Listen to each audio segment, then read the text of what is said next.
এই আল্লামা আনোয়ার শাহ কাশ্মীরি রহমাতুল্লাহি আলাইহি ওনার নজরে হেফাজত কেমনে করতেন একটা ঘটনা, আরো একটা ঘটনা লেখা আছে।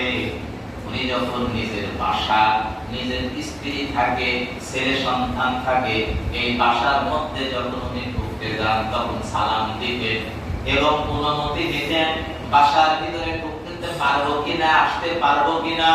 যদি বাসার থেকে অনুমতি পাওয়া যেত তাহলে আল্লামা আনোয়ার শাহ কাশ্মীরি রহমাতুল্লাহি আলাইহি ওনার নিজের রুমে কামরাতে ঘরের ভিতরে ঢুকতেন, অনুমতি না পেলে ঢুকতেন না।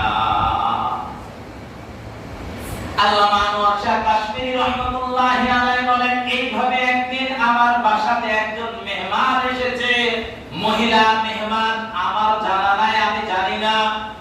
এই জন্য আমি বাসায় গেলাম, যাওয়ার পরে বাসার ভিতরে অনুমতি চাইলাম। যেভাবে নিয়মতান্ত্রিক ভাবে আমি অনুমতি চাই সেইভাবে অনুমতি চাইলাম। বাসার ভিতর থেকে অনুমতি দেওয়া হলো, কিন্তু ওনার স্ত্রীর মনে ছিল না তার বাসাতে একজন মহিলা মেহমান এসেছে।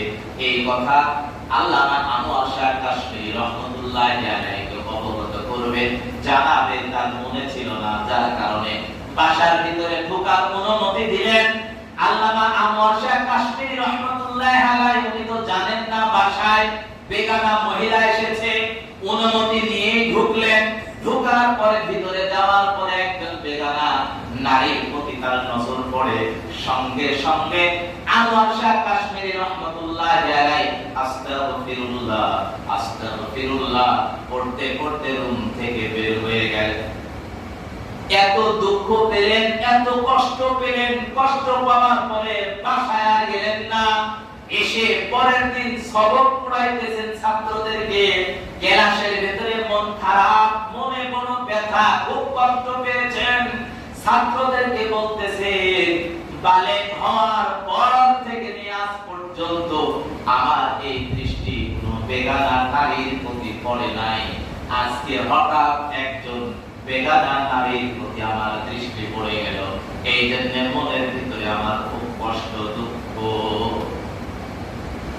বলেন তারাও বলেন, তারাও তো মানুষ। কি বলেন? মানুষ, আমরা তো মানুষ। বরং এই সমস্ত ঘটনা নিয়ে বললে তো বিশ্বাস করবে না অনেকেই। অধিকাংশ কথা বললে বালেক হওয়ার পর থেকে উনি মহিলার প্রতি নজর পড়ে, একটা কথা গেলে ডক্টরের বিশ্বাস হলেও হতে পারে। আমাদের হালত হলে ওনারা কি পরিমাণে নজরে